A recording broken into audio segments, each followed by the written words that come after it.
Fala, meus amigos, como é que vocês estão, hein? Sexta-feira, 3 de março, estamos chegando ao final de mais uma semana. E para quem queria saber a respeito do ex-presidente Bolsonaro, algumas pessoas vinham me perguntando, logo mais ele estará de volta ao Brasil, meus amigos, para fazer oposição ao desgoverno Lula. Então, a esquerda, o PT, enfim, toda aquela turminha que é farinha do mesmo saco, a gente sabe, tá em completo desespero, porque eles têm muitos motivos para se preocupar. Primeiro, a CPI das ONGs, que se Deus quiser vai sair do papel. Tem também a CPMI para investigar os atos do 8 de janeiro, que é líquido e certo que vai sair. Independe da autorização do Rodrigo Pacheco, do Arthur Lira, não tem como o STF interferir e impedir que ela saia, porque a cada dia que passa, mais deputados votam, assinam a instauração dessa CPMI, então ela vai sair. Agora o PT vai ter que se preocupar com o presidente mais amado da história desse país, com a figura que detém o maior capital político da história, rodando o país ao lado da ex-primeira-dama Michele Bolsonaro, que também tem uma boa imagem, junto à população, principalmente ao público feminino, evangélico, cristãos no geral, rodando o Brasil, fazendo campanha contra o desgoverno. Fazendo campanha aí para criar lideranças no Brasil todo, visando o ano que vem. Então, o ano que vem nós teremos as eleições municipais para prefeitos e vereadores, tá? E o PL tem aí uma grande ambição de eleger muitos nomes no Brasil todo. E se Deus quiser, assim será. E eu quero fazer parte disso. Aliás, eu vou fazer parte disso e vocês também. Porque quem acompanha aqui o canal sabe que nós temos um projeto, assim como em 2022, onde nós ajudamos a eleger deputados, senadores, governadores pelo Brasil todo, mas principalmente deputados estaduais e federais, de também organizar uma base para eleger vereadores e prefeitos, tá? Então, nós faremos aqui, junto a outros canais também, digamos assim, um projeto para ajudar a eleger bons nomes no Brasil todo, tá? Porque é assim que se faz política, através da base. Porque quem tem contato com a população, com o povão, com aquela pessoa de bem, que é trabalhadora, que não tem tempo de se informar, de buscar informação e acaba caindo nas narrativas que a esquerda vende, quem tem contato com essas pessoas é o vereador. Não é o cara que está lá em Brasília, o deputado federal, o senador. Você já viu um senador na sua vida, presencialmente? Eu duvido muito. Agora, um vereador você já deve ter visto. Você nunca viu um deputado federal, mas o prefeito talvez você já tenha visto, até conversado. Eu já conversei com o prefeito da minha cidade. Então, você tem um contato ali. O vereador é o cara que soluciona os problemas que impactam na vida das pessoas mais simples, mais carentes. Então, é um buraco ali na vila que ela mora, que está há muito tempo. O vereador articula ali para resolver o problema. São as lâmpadas da rua que queimaram, que estão com problema, sem defeito. O vereador vai lá, cobra do executivo para resolver. Então, é quem tem mais contato. Então, essas pessoas, elas vão, de fato, fazer a diferença no país, no futuro, Sempre fizeram e vão passar a fazer. Só que agora, se Deus quiser, para o lado certo. Então, é na base que a gente tem que investir. O presidente Bolsonaro sabe disso e, a partir de maio, abril, como vocês vão ver aqui, eu vou ler a matéria para vocês, ele vai rodar o Brasil aí para fazer esse trabalho, tá? Então, veja só. Oposição vai começar a todo vapor e Bolsonaro viajará ao Brasil com Michele Bolsonaro em caravana, tá? Então veja só. Valdemar da Costa Neto, presidente do Partido Liberal, anunciou que o ex-presidente Bolsonaro e a ex-primeira-dama Michele farão caravanas pelo Brasil no primeiro semestre deste ano. Então o objetivo é que as viagens sejam feitas separadamente, com Michele focando na participação de mulheres na política e Bolsonaro dialogando com prefeitos e lideranças regionais. A ideia é organizar o PL para as eleições municipais do próximo ano, com a meta de eleger 1.000 prefeitos, tá? Então é uma meta ambiciosa e totalmente atingível, Nós temos aí cerca de 5.600 municípios, salvo engano, 5.700, e eleger um quinto disso é uma meta bem ambiciosa, mas totalmente possível. Então, o Valdemar prevê que as caravanas comecem entre maio e junho, enquanto o retorno de Bolsonaro ao Brasil ainda não tem data definida, mas é prevista para abril. A declaração foi dada após a reunião com a bancada do PL na Câmara. Então, muita gente está criticando o presidente Bolsonaro por ele ainda não ter retornado ao Brasil. Bom, meus amigos, eu acho que o presidente ele merece o descanso, Ele merece ficar longe dessa loucura que está sendo a política brasileira, principalmente depois que criminosos voltaram à cena do crime. Não precisamos citar nomes aqui, Então, nós sabemos também que o sistema quer criminalizar o presidente Bolsonaro, quer tornar inelegível e quer até prendê-lo. Se bem que prendê-lo, né, é algo muito difícil de acontecer. Para não dizer zero chance, não vai acontecer, é muito difícil.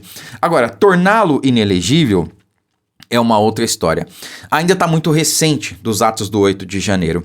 E o presidente Bolsonaro vai até ter que prestar depoimento a respeito dos atos do dia 8. Dá para acreditar? Ele nem no Brasil estava, não falou nada, não incentivou, enfim, até condenou os atos de vandalismo. Mesmo assim, querem atrelar o que houve lá no dia 8 de janeiro com o presidente Bolsonaro e vice-versa, né? Então, assim, vocês percebam que a tentativa é escrachada de criminalizar ele, de torná-lo inelegível. Eles vão caçar pelo em ovo para tentar conseguir esse objetivo. Então, quanto mais o presidente Bolsonaro ficar afastado neste momento, é melhor.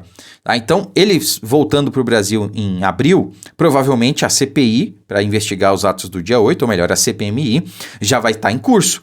E ali talvez a gente já tenha exposto algumas verdades, digamos assim, né? Alguns sejam responsabilizados por isso, e aí a imagem do que aconteceu lá tende a se distanciar do presidente Bolsonaro. E a probabilidade de criminalizar, de tornar o presidente inelegível por essas e outras questões vão ficar mais difíceis, né? Então talvez seja uma estratégia do presidente Bolsonaro demorar tanto para voltar ao Brasil, tá? E sinceramente, hoje, tá? 3 de março de 2023, não faria diferença o presidente voltar para cá. Não faria, tá? O que ele vai poder fazer agora, né? No meio do ano, bom, é uma outra história. A gente vai estar aí basicamente há um ano da eleição, porque a eleição vai ser no meio do ano que vem. Tá? Mais ou menos ali em julho, que começa a campanha de fato, julho, agosto, não sei, né? Então, é de fato uma corrida contra o tempo. Vai estar um ano, né? As pré-candidaturas poderão ser lançadas, então faz sentido que ele volte aí nesse período também. Tudo bem, cada um pode criticá-lo e tudo mais, mas eu não vejo problema em o presidente demorar um pouquinho mais para voltar ao Brasil, tá? Agora, veja só quem não tá gostando dessa história. Não tá gostando nada, né? Randolfo Rodrigues dá chilique após o STF arquivar ações contra Bolsonaro da CPI da Covid. Então, a Advocacia do Senado Federal irá recorrer da decisão do Supremo Tribunal de arquivar 2 ações contra o ex-presidente Bolsonaro em nome da CPI da Covid. O líder do governo no Congresso Nacional, o senador Randolfo Rodrigues, confirmou a informação à CNN. Irritado, Randolfo chilicou por ter sido um dos grandes opositores a Bolsonaro na CPI e ter visto que a sua participação se resumiu em apenas encenações sem fundamento. De fato, foi isso mesmo, né? O ministro Dias Toffoli determinou o arquivamento dos pedidos de investigação contra Bolsonaro que foram formulados após o relatório final da CPI da pandemia. As petições da CPI atribuíram a Bolsonaro os crimes de infração de medida sanitária preventiva de epidemia, mas foram arquivados devido à falta de evidências mínimas para instauração de processo criminal, conforme alegado pela Procuradoria-Geral da República.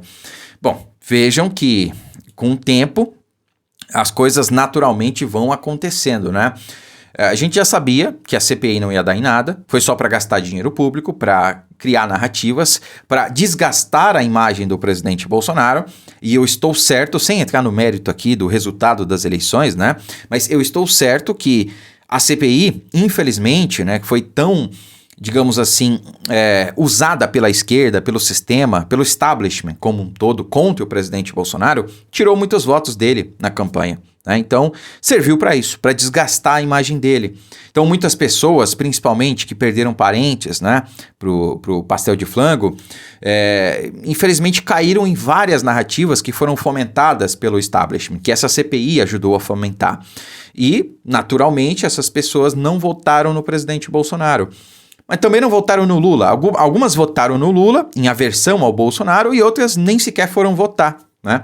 Então, isso pode ter contribuído para a eleição ter ido para o outro lado, né? Não sei, essa altura do campeonato é muito difícil conjecturar. Mas que, infelizmente, essa CPI serviu para desgastar a imagem do Bolsonaro? Serviu.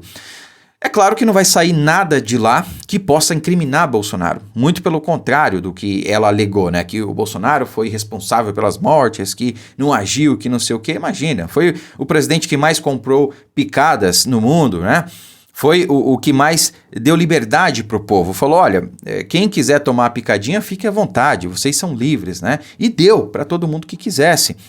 Eu lembro a todos aí que o Brasil foi um dos países que mais picou a sua população, né?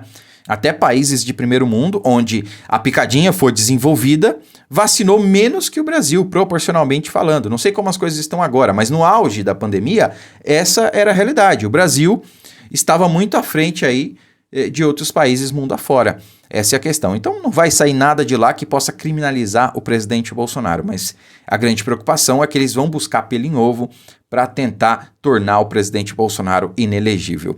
Mas, sinceramente, isso acontecendo ou não, meus amigos, o presidente criou muitas lideranças pelo Brasil, em todos os estados, em todas as regiões. E, sinceramente, né, hoje, Bolsonaro ele é um símbolo. Sendo ele ali o candidato em 2026 ou não, nós precisamos dele, seja como for, aconteça o que acontecer. Bolsonaro é e sempre será um dos maiores nomes da política nacional e nós devemos muito a ele.